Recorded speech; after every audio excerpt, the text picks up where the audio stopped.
갑자기 내게 나타나준 너, 난 아무 말도 할 수가 없었지. 첫눈에 Ulang lagi.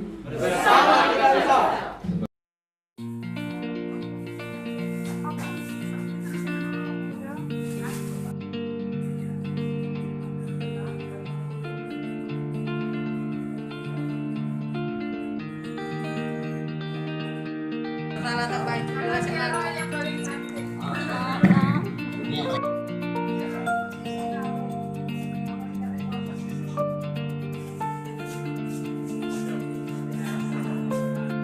Waalaikumsalam warahmatullahi wabarakatuh.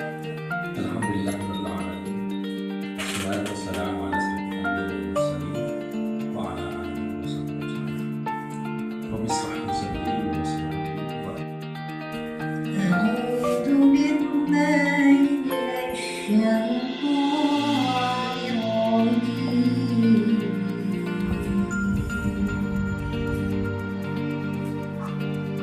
بسم الله الرحمن الرحيم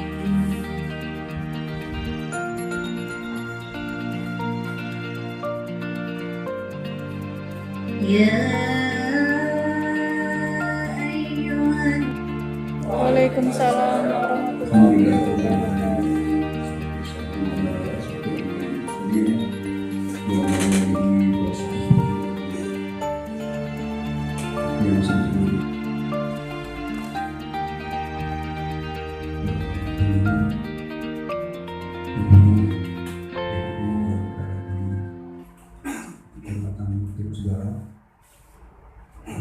Mari kita baik, begitu baik dihormati. Pertama-tama mari kita bersyukur kepada Allah Subhanahu Wa Taala yang mana pada pagi hari ini kita dapat hadir dalam rangka pembinaan ASN beserta Bupati MPS Kecamatan Segara.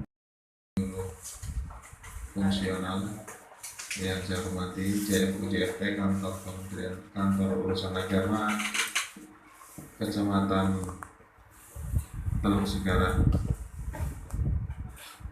Bapak dan Ibu para penyuluh agama non PNS yang insya Allah dirahmati Allah Subhanahu Wa Taala. Kita berharap semoga nonnya segera hilang. Amin. Tinggal PNS-nya. Karena memang PNS itu enak. Pagi datang ke kantor, sore sudah pulang. Ngantor sejuk, nggak kepanasan. Pakai sepatu, bajunya bagus, nggak kotor. Kerja tidak kerja tetap dapat uang. Cuma kalau nggak kerja ya tanggung sendiri risikonya. Bapak Ibu yang saya hormati, pertama dan utama mari kita senantiasa bersyukur kepada Allah SWT. Sholawat dan salam tetap kita sanjungkan kepada junjungan Rasulullah Muhammad SAW. Tidak banyak yang ingin saya sampaikan. Insya Allah kalau saya mau minta tolong kepada Bapak Ibu semua, baik yang PNS maupun yang tidak PNS. Tadi seperti yang saya katakan, yang non PNS mudah-mudahan non segera hilang. Saya minta tolong bantu pekerjaan saya. Pekerjaan saya adalah tentu sesuai dengan tugas fungsi masing-masing. Tugas fungsi yang sudah diembankan di wilayah kerjanya masing-masing. Bapak dan Ibu adalah khusus Kecamatan Teluk Segara. Tidak boleh melebar ke Singaran Pati, tidak boleh melebar ke Sungai Seruk, apalagi sampai ke itu Padang Serai, Padang Serai, Kampung Melayu jauh besar. Cukup diselesaikan di wilayah Kecamatan Teluk Segara. Bapak dan Ibu, tentu setiap hari saya tidak akan bisa memantau ke wilayah Teluk Segara. Pekerjaan Bapak dan Ibu dipercayakan kepada masing-masing. Yang menjadi pengawas ya Bapak Ibu, yang bekerja ya Bapak Ibu. Jadi yang mengawasi ya diri sendiri dengan Allah yang Maha Kuasa. Bekerja atau tidak, saya tentu tidak akan melihat. Kalau sebatas absen itu gampang. Sidik jari itu kecil sekali. Bisa sidik jarinya kita bawa pulang kemana-mana, di tempat itulah kita sidik jari.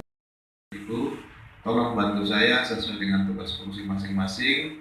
Yang mengawasi ia dirinya sendiri, tidak usah diawasi oleh kepala KUA.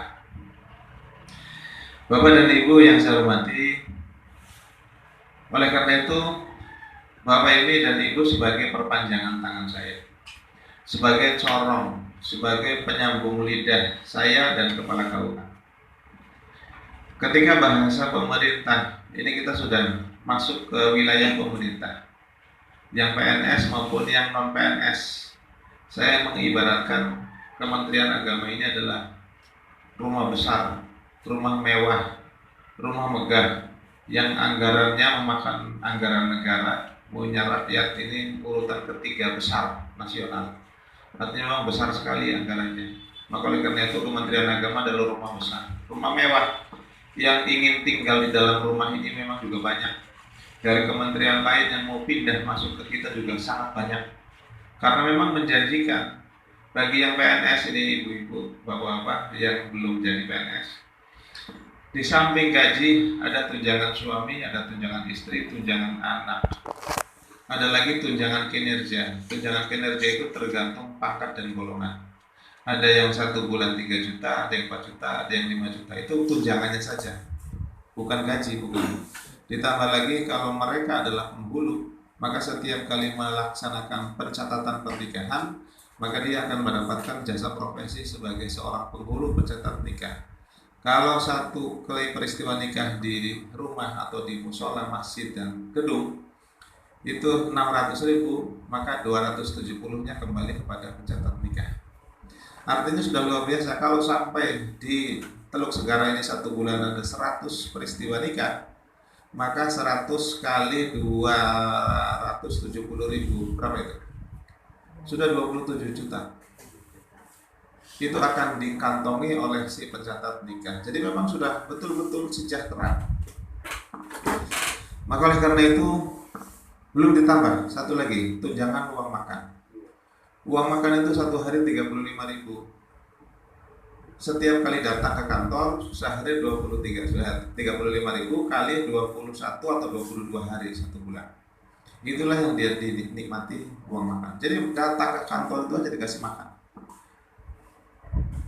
Dibayar melalui uang negara cash. Bapak dan saudara, maka oleh karena itu kita yang sudah ada di dalam, kesejahteraannya sudah memadai, mohon Bapak Ibu menjadi penyambung lidah suara saya.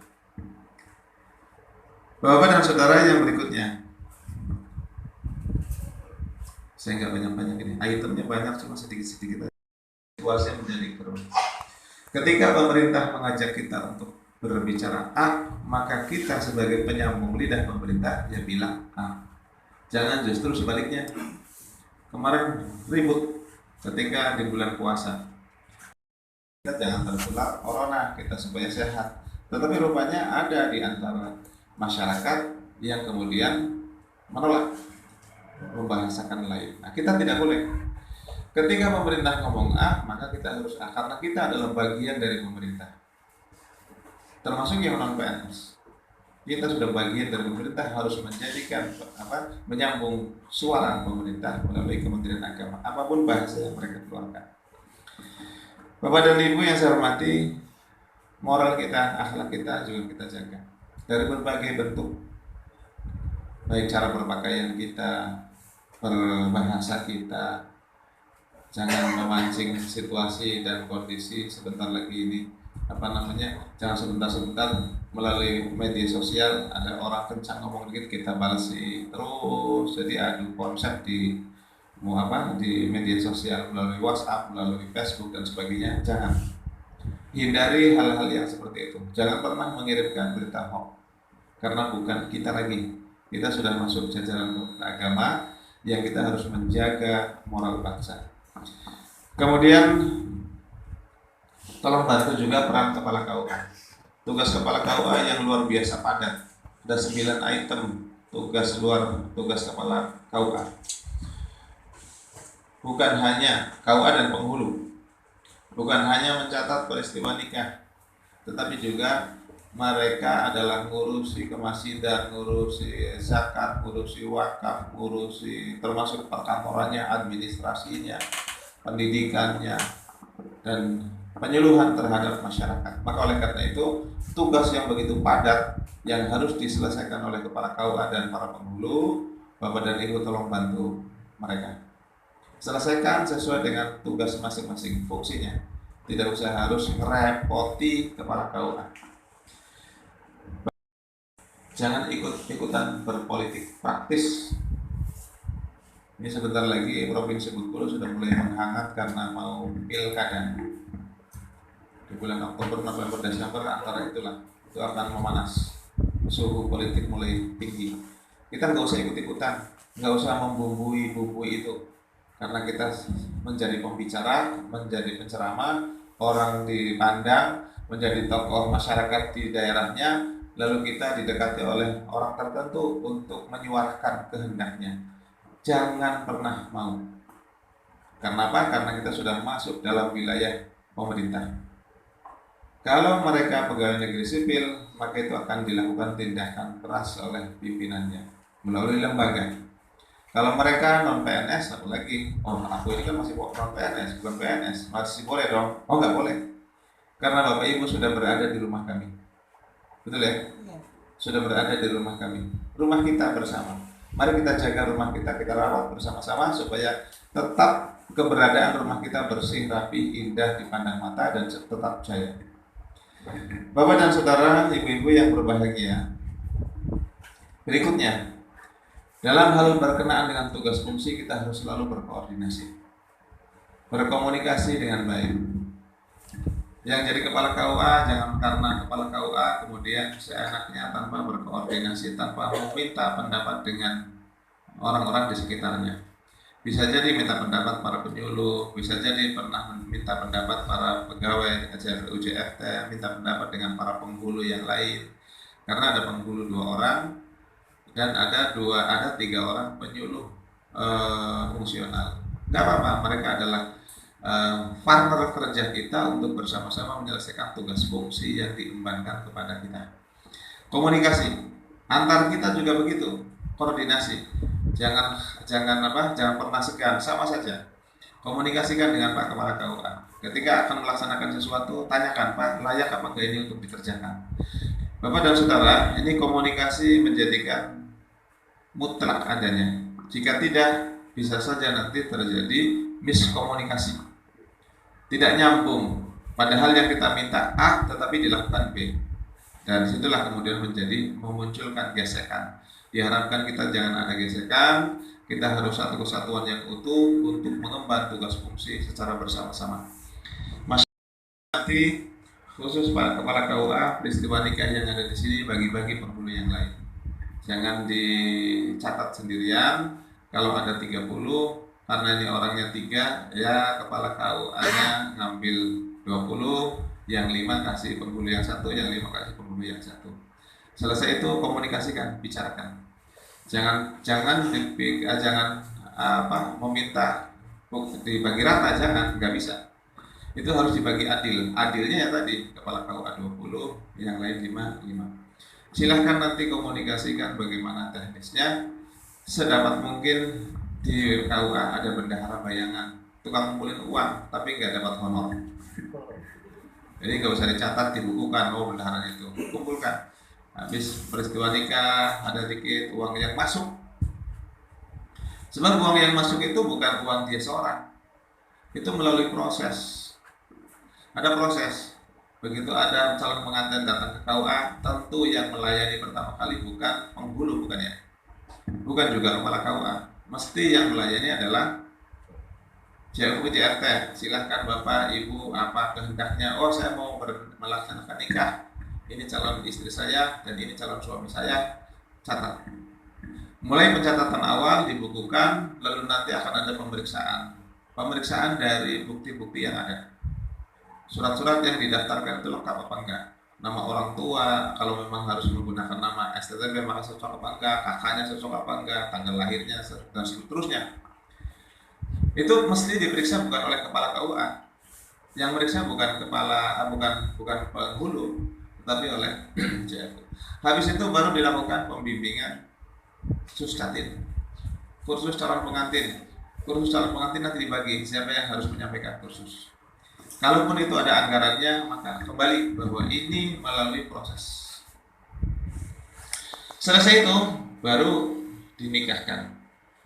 Jadi menikahkan yang ditugaskan si A itu adalah sudah tinggal nerima benda matang, tinggal makan, gitu ya. Sebelumnya ada proses. Sama dengan seorang istri mengumpulkan bahan banyak, sudah dimasak, sudah diolah, sudah jadi, tinggal masak, udah tinggal makan, yang makan suaminya, silakan dimakan. Kira-kira begitu ya. Nah, sang suami jangan pernah berpikir tinggal nikmat makan habiskan, jangan, sisakan. Istri juga belum makan, anak-anak juga belum makan, maka jangan hanya itu, kucing di luar juga itu melihat itu. Iya, datang dari mana-mana dia datang menghampiri rumah kita, meong, meong. Nah, jangan lupa sedekahi itu. Mereka nggak butuh daging ikan, tulang jadilah. Sisihkan, jangan seluruhnya dimakan.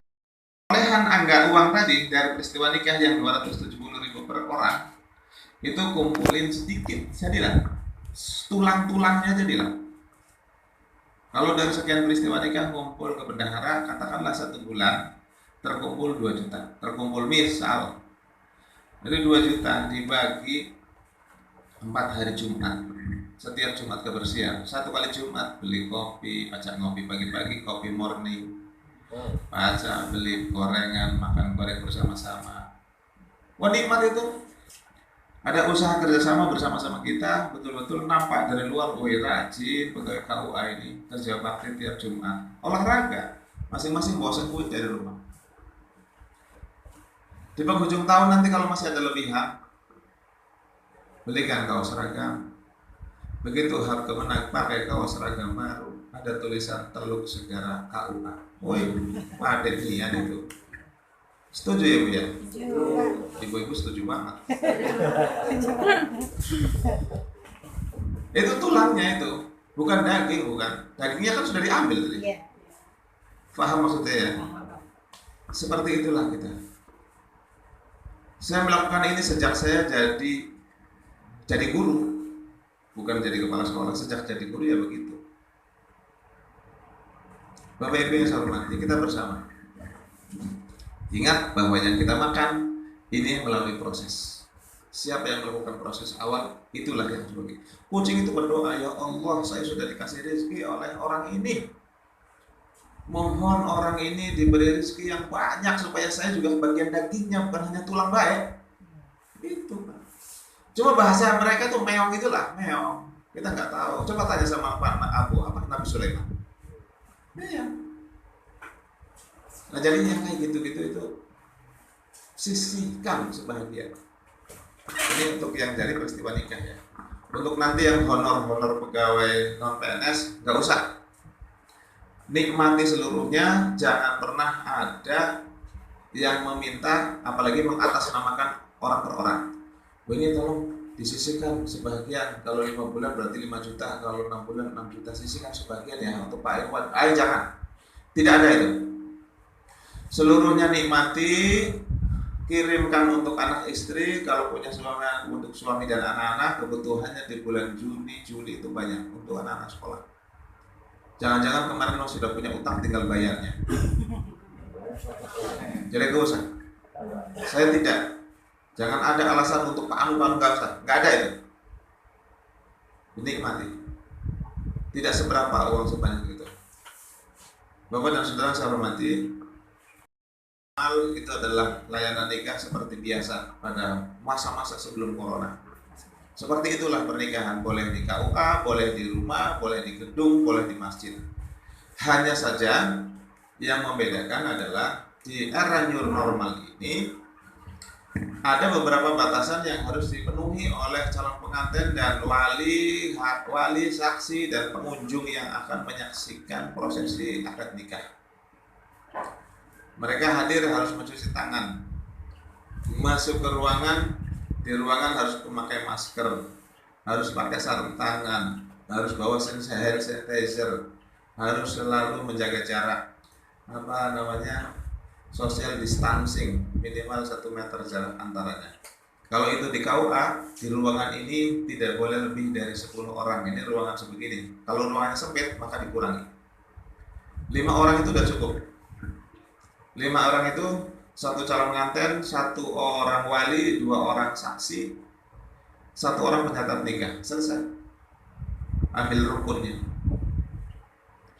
Bapak dan Ibu, bagaimana kalau pernikahan di masjid atau musola? Di kantor KUA dengan di rumah sama, sebab rata-rata di rumah itu tidak seluas masjid atau musola. Ruangannya nggak selebar, sekitar inilah, seluas ini.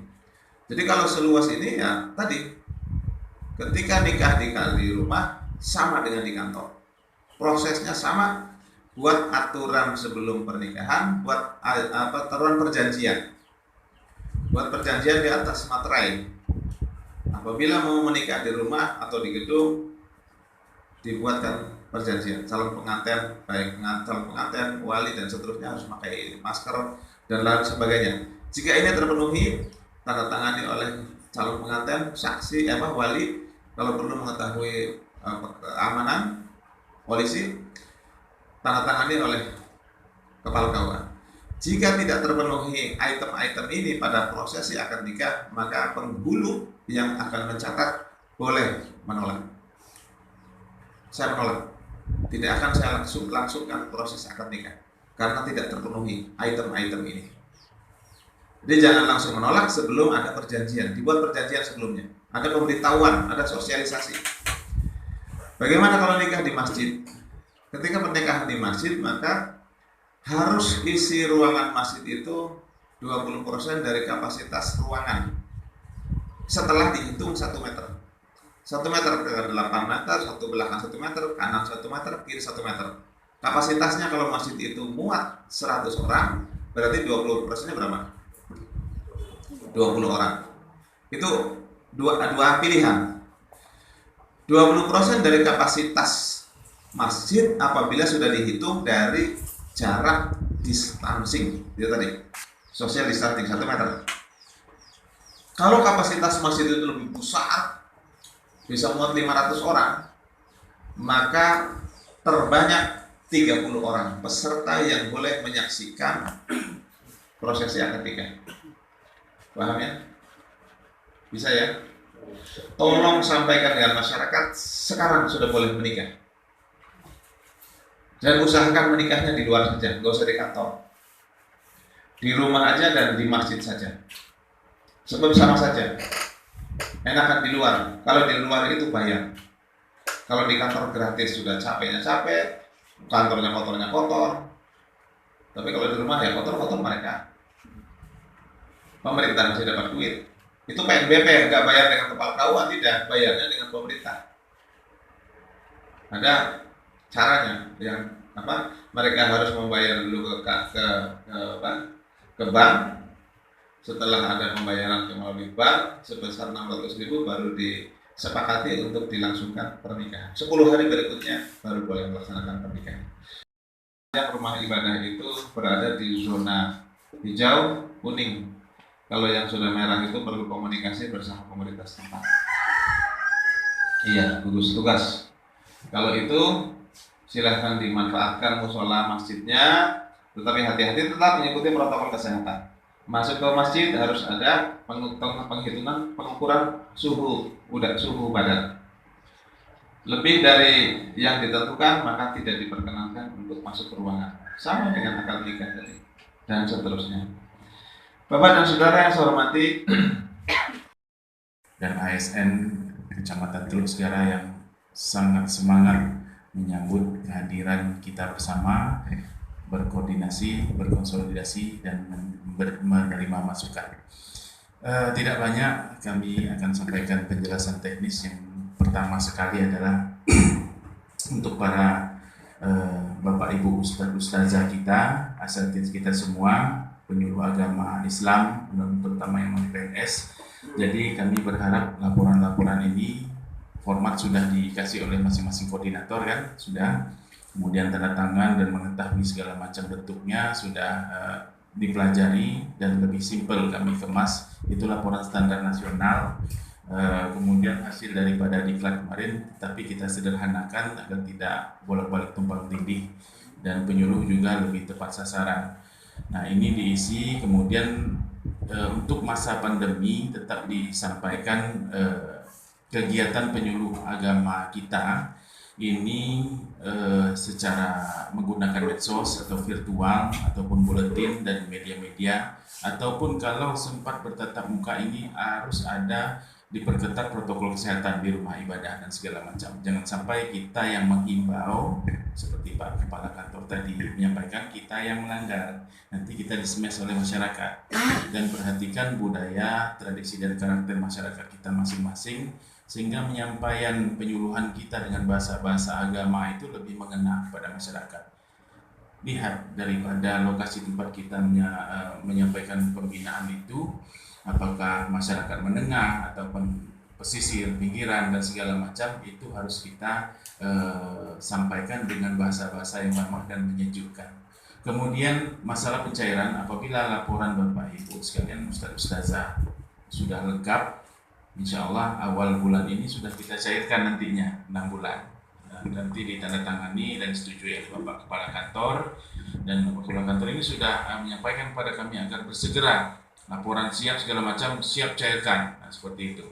Jadi terus asah juga kegiatan penyuluh ini di era milenial ini dengan menggarap medsos, menyampaikan penyuluhan kita itu melalui medsos. Jangan medsos ini tempat curhat atau tempat mengadu, membenturkan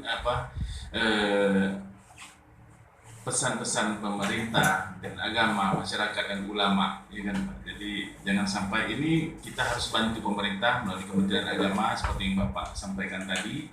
Kita harus benar-benar, ini masa seperti yang disampaikan tadi agak panas dan segala macam, kita harus menjadi penyejuk. Jangan sampai kita pula ikut-ikutan demo dan segala macam. Ini kita punya pada aparat saling gebuk dan segala macam, berdemo itu kegiatan mahasiswa dan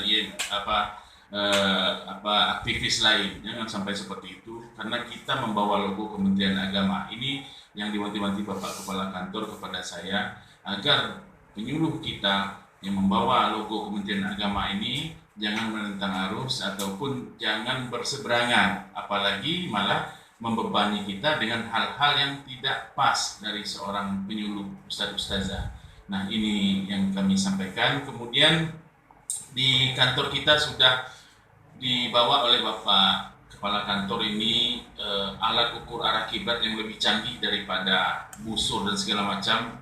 Alat ukur arah kiblat untuk masjid-masjid ataupun musola kita sudah punya teodolit. Nah, marilah kita belajar. Nanti kalau memang ada surat dari Pak KUA untuk pelatihan kita di Teluk Segara, kita siapkan